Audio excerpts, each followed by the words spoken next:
కొత్తగా కన్స్ట్రక్షన్ చేస్తున్న ఇంటికి చూడటానికి వెళ్తుంటే తయారయ్యామండి. ఇంకా దాని ఆతృత చూడండి, ఎటో వెళ్తున్నామని వదిలిపెట్టిపోతామని అయితే చాలు ఎగ్జైట్మెంట్ మామూలుగా మాతో పాటు రావడానికి నువ్వు కూడా రెడీగా ఉంటావు. అరే అరే వద్దు నాన్న, ఇంట్లో ఉండు నాన్న, నువ్వు ఇంట్లో ఉండు.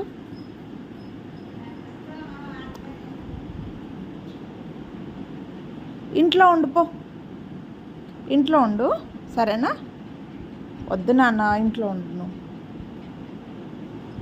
డాడీ వస్తున్నాడు చూడు అన్నామండి. అంతే వెనక బాల్కనీలోకి వెళ్ళి చూస్తుందండి. వచ్చిన దాకా వచ్చారు, ఎటు నుంచి వస్తాడు అంటే చూస్తాను నిలబడ్డదండి. ఇక దాని ఆతృత మామూలుగా ఉండదండి. ఎటని పోతుంటే తయారైతే ఇంకొచ్చేసాడు డాడీ. ఇంక చూడండి ఎక్కి కూర్చుంది. వెళ్తావా? నొక్కదాన్ని వెళ్తా.